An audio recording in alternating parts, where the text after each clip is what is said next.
আসসালামু আলাইকুম। প্রিয় দর্শক, অন্তর্বর্তীকালীন সরকারের দুইজন উপদেষ্টা দুটো পোস্ট দিয়েছেন, যে পোস্টগুলো নিয়ে এই মুহূর্তে সারা দেশের মিডিয়াগুলোতে মোটামুটি আলোচনা হচ্ছে। এবং এই আলোচনার কেন্দ্রবিন্দু হচ্ছে আওয়ামী লীগ।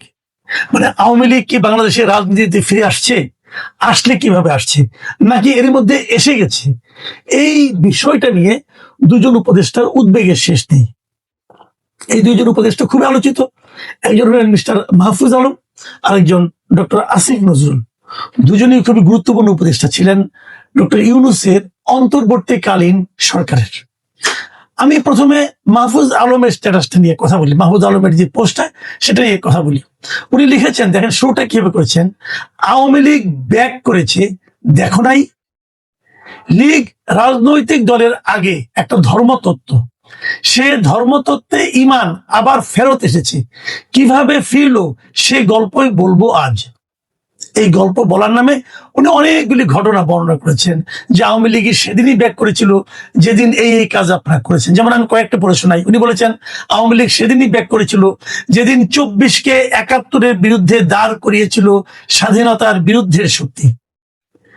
24কে 71-এর বিরুদ্ধে দাঁড় করিয়েছিল কে? স্বাধীনতার বিরুদ্ধে শক্তি? অবশ্যই স্বাধীনতার বিরুদ্ধে শক্তি, কিন্তু সেই শক্তির মধ্যে তো আপনিও ছিলেন। আপনি ছিলেন না? আপনি ছিলেন, আপনার বন্ধু বান্ধবরা সবাই ছিলেন। তারা তো 24কে দ্বিতীয় স্বাধীনতা দিয়ে শুরু করে পরে 24কেই গ্লোরিফাই করার চেষ্টা করেছেন। এখানে আরো লিখেছে যে যেদিন থেকে ডানপন্থীদের উত্থানের জন্য অন্তরীণ সরকারের লোকজন কাজ করা শুরু করেছে। মানে ডানপন্থীদের উত্থানের জন্য অন্তরীণ সরকার, যে অন্তরীণ সরকারটাকে আমি এখনো বুঝি নাই। মানে আমি না এই মাহফুজ আলমের অনেক ভাষা বুঝি না ঠিক। উনি কি ইংরেজিতে লিখে পরে বাংলায় অনুবাদ করেন কিনা আমি তাও বুঝি না। অন্তরীণ সরকার অর্থটা কি? অন্তর্বর্তীকালীন সরকার, এটাকে আপনি সংক্ষেপে অন্তর্বর্তী সরকার বলতে পারেন, যদি নিতান্ত সংক্ষেপ করতে চান। তাও সঠিক অর্থটা বোঝায় না। কিন্তু আপনি এটাকে বলেছেন অন্তরীণ সরকার, এর অর্থ কি? অন্তরীণ মানে কি? অন্তরীণ মানে যিনি বন্দী আছেন, ঘরের ভেতরে আছেন, এটা হলো অন্তরীণের অর্থ। তো আপনি ডক্টর ইউনূসের সরকারে অন্তরীণ সরকার বলেন কিভাবে? বাংলা ভাষার মনে হয় আপনার একটু ঘাটতি আছে ভাই। বাংলায় লিখতে পারেন না, বাংলাদেশে জন্মগ্রহণ করেছেন, তো ইংরেজিতে লেখেন, সমস্যাটা কি? আমরা না হয় বুঝে নিব। কিন্তু ইংরেজিতে লিখে সেটাকে গুগল ট্রান্সলেট করে অন্তর্বর্তীকালীন সরকারকে অন্তরীণ বলবেন, এই ভুল ভাই ক্ষমার অযোগ্য ভুল। এই জ্ঞান নিয়ে জ্ঞান দিতে সেটা পাবলিক। যাই হোক, উনি বারবার বলেছেন অন্তরীণ সরকার, এটা কিভাবে হয় আমার কাছে এখনো ক্লিয়ার নেই। যাই হোক, সেটা হতে পারে। উনি আরো অনেক কথা বলেছেন, যে সেই দিনই ব্যাক করেছেন। আমি খালি পরেটুক বলি, যেদিন আইনের শাসনের বদলে মবের শাসনে আনন্দ পেয়েছিল 17 বছরের মুসলিম জনগণ, যেদিন উগ্রবাদীরা মাজারে হামলা করেছে, মসজিদ থেকে ভিন্ন মতাবলম্বীদের বের করে দিয়েছে, যেদিন হিন্দুদের উপর নিপীড়ন নিয়ে মুসলিমগণ চুপ ছিল, যেদিন সেকুলার মূল্যবোধে বিশ্বাসী মানুষজন এদেশে সরকার প্রযোজিত ডানপন্থার উত্থানে ভয় পেয়েছিল, যেদিন মবস্টারদের এদেশে হিরো বানানো হয়েছিল। ওই মবস্টারদের হিরো তো আপনারা বানাইছেন, আপনারা বানান নাই। যারা মব করেছে তাদেরকে আপনারা সম্মানিত করেছেন, যাদের উপর মব করেছে তাদেরকে আপনারা ভিলেন বানিয়েছেন, যিনি মার খেয়েছেন তাদেরকে ভিলেন বানিয়েছেন, তাদের বিরুদ্ধে মামলা করেছেন, আর যারা মেরেছে তাদেরকে আপনি হিরো বানিয়েছেন। এটা আপনার সরকার আমলে হয়েছে, এবং ওই সরকার আপনারা ছিলেন। এরকম আরো অনেকগুলো কথা উনি বলেছেন, ভেরি ইন্টারেস্টিং কথাগুলো, যেগুলো নাকি উনি ওই সরকারে থাকাকালীন কখনই বলেন নাই। আমি অত ডিটেলে পড়বো না, আপনারা পড়ে নিন। এটা অনেকে ফেসবুকে শেয়ার করতেছে, ফেসবুকে গেলেও পাবেন, এটা ওপেন সবার জন্য আছে। আমি কিন্তু কয়েকটা কথা বলবো।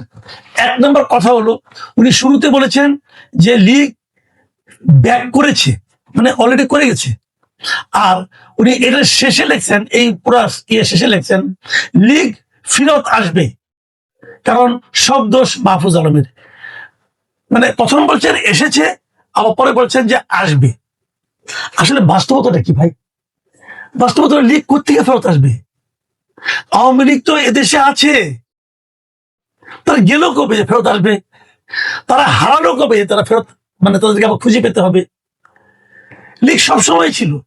আওয়ামী লীগের কিছু কিছু নেতা এই দেশ থেকে চলে গিয়েছিল, কিন্তু আওয়ামী লীগ সব সময় এই দেশে অবস্থান করেছি, এই মাটিতে অবস্থান করেছি। আমি শুরু থেকেই বলেছি, আপনারা যখন আওয়ামী লীগকে অপ্রাসঙ্গিক করতে চেয়েছেন, আপনারা যখন বলেছেন যে সে আওয়ামী লীগের জায়গা হবে না, আমি তখনও বলেছি আপনাদেরকে, বহুবার বলেছি যে আওয়ামী লীগকে উৎপাদন করবেন আপনি কিভাবে, কিসের জোরে? আমি উদাহরণ দিয়ে বলেছি যে আওয়ামী লীগ পাট গাছ নয়, আওয়ামী লীগ বট গাছ।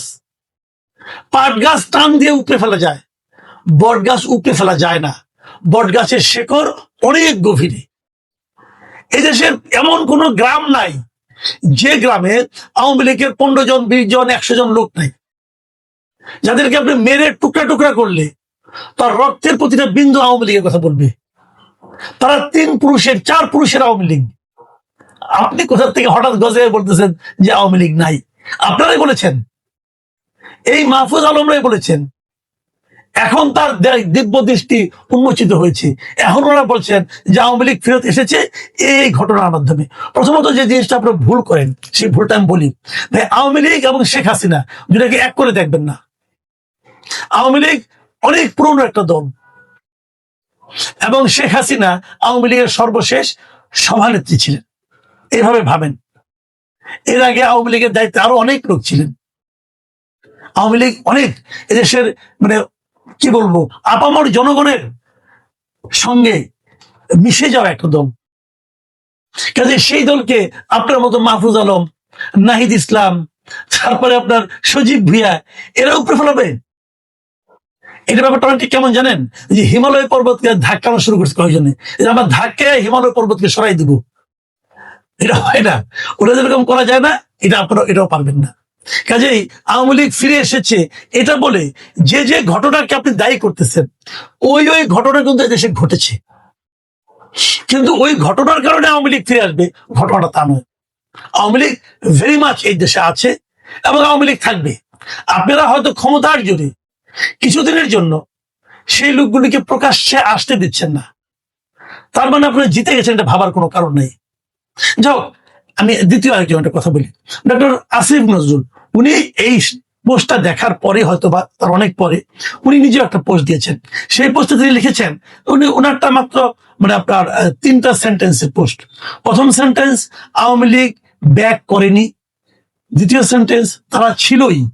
এবং তৃতীয় সেন্টেন্স, ব্যাক করেছে তাদের দম্ভ, মিথ্যাচার আর মানুষকে বিভ্রান্ত করার দুঃসাহস। আমি তুলনামূলকভাবে ডক্টর আসিফ নজরুলের এই পোস্টটাকে সেন্সিবল মনে করি। আমি মনে করি আসিফ নজরুল যে কথা লিখেছেন সেটা একভাবে ঠিক। প্রথম 2টা বাক্য খুবই ঠিক, যে আওয়ামী লীগ ব্যাক করেনি, তারা ছিলই, কিন্তু ব্যাক করার কোনো প্রশ্ন নাই। দ্বিতীয় যে ব্যাক করে বলেছেন, ব্যাক করেছে তাদের দম্ভ, মিথ্যাচার এবং মানুষকে বিভ্রান্ত করার দুঃসাহস। এই কথাটা উনি যে কেন লিখেছেন সেটা আমি বুঝতে পারি। কেন, আমি গতকালকে দেখলাম আনন্দবাজার পত্রিকায় তারা শেখ হাসিনার একটা ইন্টারভিউ ভিত্তিক রিপোর্ট ছাপিয়েছে। সেখানে শেখ হাসিনা কিছু কিছু বক্তব্য সেখানে ছাপা হয়েছে, যে আওয়ামী লীগ খুব শিগগিরই ফেরত আসবে, না আসবে, আওয়ামী লীগের জন্য যারা মার খাচ্ছে তাদের মূল্যায়ন করা হবে, এরকম অনেক কিছু আছে এখানে কথাবার্তা। এই যে কথাবার্তাগুলি আছে, আমার ধারণা আসিফ নজরুল শেখ হাসিনার এই বক্তব্য দেখে এই কথাগুলি লিখেছেন। আমি বলবো যে জিনিসটা দেখেন, আওয়ামী লীগের যে নেতৃত্ব ছিল, মূল নেতৃত্ব, আওয়ামী লীগের সেন্ট্রাল কমিটির যারা ছিল, আওয়ামী লীগের যারা মন্ত্রী ছিল, যারা আওয়ামী লীগের এমপি ছিল, তাদের অনেকে কিন্তু এই দেশ ছেড়ে পালিয়েছে। কেউ ভারতে গেছে, যাদের বিদেশের নাগরিকত্ব তারা ওই দেশগুলোতে চলে গেছে, এবং তারা ওখানে আরামে এসে আছে মোটামুটি। এরা কিন্তু আসলে এরাই যে আওয়ামী লীগ তা কিন্তু না, এরা আওয়ামী লীগের সুবিধাভোগী একটা অংশ।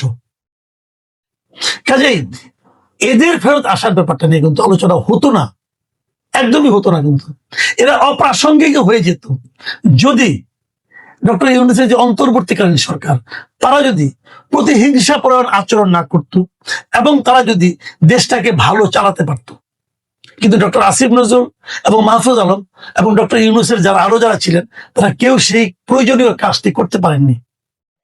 তারা যদি দেখিয়ে দিতেন যে দেশ কিভাবে পরিচালনা করতে হয়, তারা যদি দেখিয়ে দিতেন প্রত্যেকটা ক্ষেত্রে, যে তাদের নিজেদের কাজ দিয়ে দেখিয়ে দিতেন যে আওয়ামী লীগ এই কাজগুলো এভাবে করেছে, দেখেন আমরা কিভাবে করলাম, এবং যদি সেখানে পার্থক্যটা জনগণ দেখতে পেত, তাহলে মানুষ আওয়ামী লীগের কথা ভুলেই যেত। কিন্তু আওয়ামী লীগকে ভুলতে দেননি এই ডক্টর ইউনূস এবং তার উপদেষ্টা পরিষদরা। তারা মানুষের মধ্যে এই ফিলটা, এই ধারণাটা, এই উপলব্ধিটা তৈরি করেছেন যে আওয়ামী লীগই তো ভালো ছিল, তাহলে এই কাজটা করেছেন এবং এই অপকর্মটা করার কারণে আওয়ামী লীগ এখন প্রাসঙ্গিক হয়ে উঠেছে। এই কারণে এদেশের মানুষ এখন ভাবছে তাহলে তো আওয়ামী লীগই ভালো ছিল। দেখুন, এই জন্য পুরো দায়িত্ব নিতে হবে ডক্টর আসিফ নজরুল সহ, মাহফুজ আলম সহ, ডক্টর ইউনূস এবং তার উপদেষ্টা পরিষদকে। এই জিনিসটা যদি আসিফ নজরুল সহ বুঝতে পারেন তাহলে ভালো হয়। দেখুন, আওয়ামী লীগের সময় আমরা বলেছিলাম যে নিম্ন আদালত সরকার পরিচালনা করে। ডক্টর আসিফ নজরুল, আপনার বুকে হাত দিয়ে বলেন তো, আপনারা এই কাজটা করেন নাই? আপনারা ওই কাজটা আরো বেশি করে করেছেন।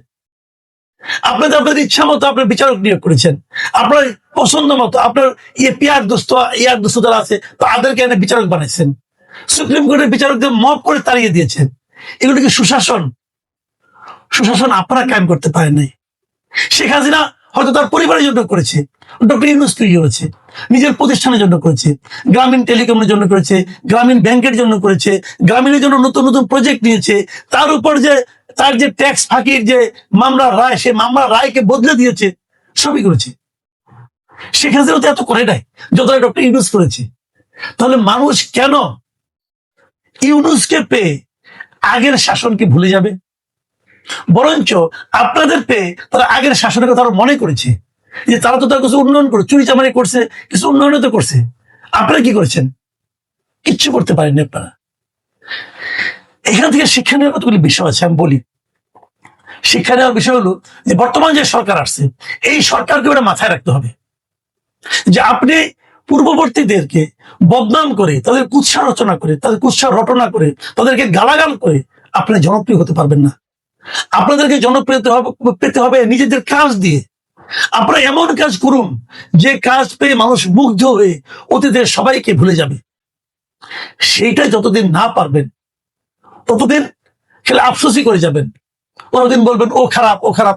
আপনি যতবার একজন অন্য একজন লোককে খারাপ বলবেন, মানুষ কিন্তু ততবার ওই লোকটাকে খারাপ ভাববে না। মানুষ নিজেরাই বিচার করবে যে তুমি যে খারাপ বলছো তাহলে তোমার সঙ্গে ওর পার্থক্যটা কি? তাতে কোনো পার্থক্য খুঁজে পাবে না।